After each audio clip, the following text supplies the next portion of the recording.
അല്ല, ഞങ്ങൾ നേരത്തെ CBI അന്വേഷണം പറഞ്ഞത് എന്തുകൊണ്ടാണ്? ഇത് തമിഴ്നാട്ടിലും അതോടെ കർണാടകത്തിലും ആന്ധ്രയിലും ഒക്കെ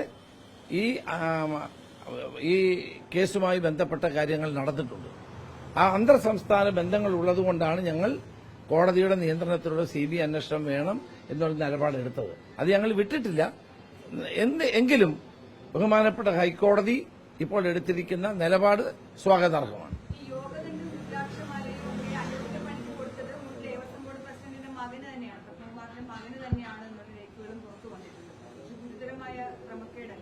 വളരെ ഗുരുതരമായ ക്രമക്കേടാണ്. അതുപോലെയാണ് ഏറ്റുമാനൂർ അമ്പലത്തിലെ രുദ്രാക്ഷമാല.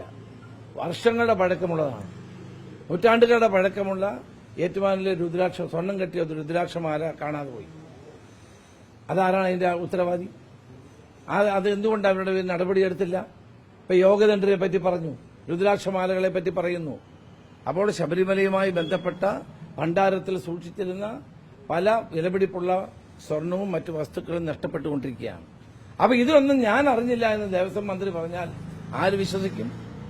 ഇതൊന്നും അറിഞ്ഞില്ല എന്ന് ദേവസ്വം ബോർഡ് പ്രസിഡന്റ് പറഞ്ഞാൽ ആര് വിശ്വസിക്കും? അതുകൊണ്ട് ശക്തമായ അന്വേഷണത്തിലൂടെ വൻ സ്രാവുകളെ കൂടി നിയമത്തിന് മുമ്പിൽ കൊണ്ടുവന്നേ മതിയാവും. ഹൈക്കോടതി ഇടപെടൽ ഉണ്ടായില്ലായിരുന്നെങ്കിൽ ഇതൊന്നും പുറത്തറിയാൻ പോകുന്നില്ല. കാരണം പോലീസിന്റെ റിപ്പോർട്ടടക്കം ഉണ്ണികൃഷ്ണൻ പോറ്റിക്കെതിരെ 1 വർഷം മുൻപ് പുണ്യം പൂങ്കാവനം പദ്ധതിയുമായി ബന്ധപ്പെട്ട് കൊടുത്തിട്ടുണ്ട്. അപ്പോൾ ഇതൊന്നും അറിയില്ല, ഇപ്പോഴേ ഞങ്ങൾ അറിഞ്ഞുള്ളൂ എന്ന് പറയുന്നത് പോലും അത് കാപട്യമാണ്. MR അജിത് കുമാർ ADGP എന്നുള്ള നിലയിൽ അദ്ദേഹം കൊടുത്ത റിപ്പോർട്ടിന്റെ കോപ്പി എന്റെ കയ്യിലുണ്ട്. അന്ന് തന്നെ ഈ ഉണ്ണികൃഷ്ണൻ പോറ്റിയെ പറ്റി അദ്ദേഹത്തിന്റെ റിപ്പോർട്ടിൽ പരാമർശമുണ്ട്. എന്നിട്ട് പോലും നടപടി സ്വീകരിച്ചില്ല. എന്താണ് കാരണം?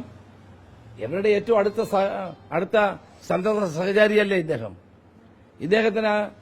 ഇദ്ദേഹവുമായിട്ട് ബന്ധം ദേവസ്വം ബോർഡിന്റെ പ്രസിഡന്റിനും മറ്റുള്ളവർക്കും ഉള്ളതുകൊണ്ടല്ലേ MR അജിത് കുമാർ നൽകിയ റിപ്പോർട്ട് തള്ളിക്കളഞ്ഞത്.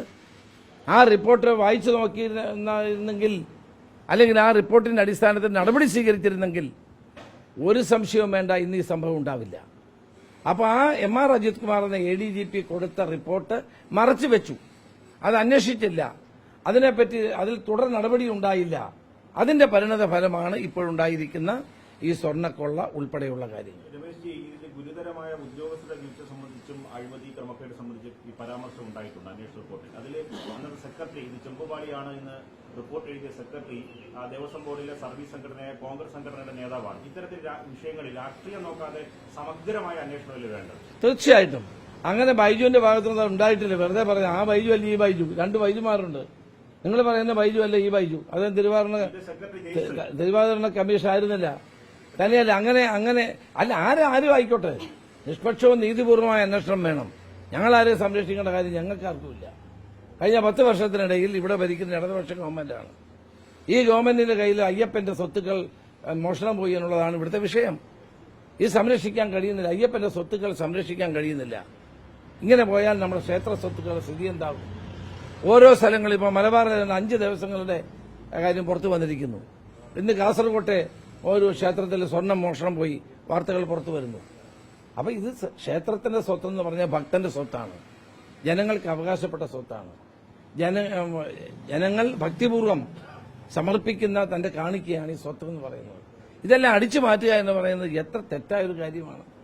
അത് ഭക്തജനങ്ങളുടെ വെല്ലുവിളിയല്ലേ? ഇത് അനുവദിച്ചു കൊടുക്കാൻ പറ്റുന്നതാണോ? അതുകൊണ്ടാണ് ഇതിന്റെ പേരിൽ നടപടി ഉണ്ടാകണമെന്ന് ഞങ്ങൾ ആവശ്യപ്പെടുന്നത്. അതാണ് ഞാൻ പറഞ്ഞത്. ഡയറ്റി എന്ന് പറയുന്നത് മൈനറാണ്. എല്ലാ ഡയറ്റികളും, കേരളത്തിലുള്ള എല്ലാ ഡയറ്റികളും മൈനറാണ്. ആ മൈനറുടെ സ്വത്തിന്റെ അവകാശം ഹൈക്കോടതിക്കാണ്. ആ സാഹചര്യത്തിൽ ബഹുമാനപ്പെട്ട ഹൈക്കോടതിയുടെ നിർദ്ദേശമില്ലാതെ പ്രത്യേകിച്ച് ശബരിമലയിൽ ഒരു കാര്യവും ചെയ്യാൻ പാടില്ലാത്തതാണ്. അപ്പോൾ ഇതൊക്കെ ചെയ്യാൻ ആർക്ക് ധൈര്യം കിട്ടി? ഒരു ഉദ്യോഗസ്ഥൻ വിചാരിച്ചാൽ അയാൾക്ക് ധൈര്യം ഉണ്ടാകുമോ? അപ്പോൾ ഇത് വളരെ ഗുരുതരമായ തെറ്റാണ്. അപ്പം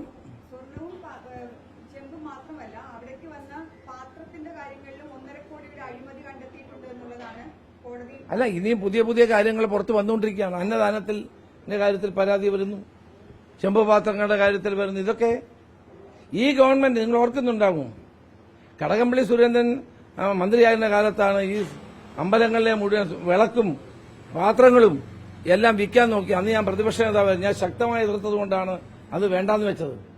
അന്ന് ഞാൻ ശക്തമായ എതിർപ്പ് പ്രകടിപ്പിച്ചു. വാസുവായിരുന്നു അന്ന് ചെയർമാൻ. ഞാൻ അദ്ദേഹത്തിന് കത്തെഴുതി, മന്ത്രിക്കും കത്തെഴുതി.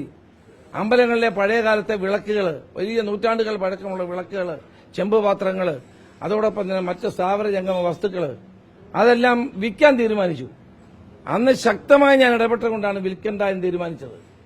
അപ്പൊ ഇതൊക്കെ ഇതിന്റെ ഒന്നും വില മതിക്കാത്ത, അല്ലെങ്കിൽ വില നമുക്ക് കണക്കാക്കാൻ കഴിയാത്തതാണ്. നൂറ്റാണ്ടുകൾ പഴക്കമുള്ള വിളക്കുകൾ, ചെമ്പ് പാത്രങ്ങൾ, ഇതിനൊക്കെ വലിയ വിലയുള്ളതാണ്. ഇതൊക്കെ ആന്റിക്സ് ആയിട്ട് തന്നെ ആളുകൾ വലിയ കോടിക്കണക്കിന് രൂപ കിട്ടുന്ന സാധനങ്ങളാണ്. ഇത് വിൽക്കാൻ വേണ്ടി അന്ന് ദേവസ്വം ബോർഡ് തീരുമാനമെടുത്തതാണ്. അന്ന് ഞാൻ എതിർത്തത് കൊണ്ടാണ് അത് സംഭവിക്കാതെ പോയത്. ഇതുപോലെയാണ് ഏറ്റുമാനൂർ അമ്പലത്തിലെ ഏഴര പൊന്നാന, ഏറ്റവും മഹത്തായ ഒന്നാണ് ഏഴര പൊന്നാന. ആ ഏഴര പൊന്നാന അവിടെ നിന്ന് അടിച്ചു മാറ്റാൻ നോക്കി. ഭക്തജനങ്ങൾ എതിർത്തത് കൊണ്ടാണ് അത് നടക്കാതെ പോയത്. അപ്പൊ ഇത് വളരെ ഗൌരവ സ്വഭാവത്തിൽ ബഹുമാനപ്പെട്ട ഹൈക്കോടതി എടുത്തിരിക്കുന്നു. ഉത്തരവാദികളായ ആളുകളെ നിയമത്തിന് മുമ്പിൽ കൊണ്ടുവരണം എന്ന് തന്നെയാണ് നമ്മുടെ എല്ലാവരുടെയും ആഗ്രഹം.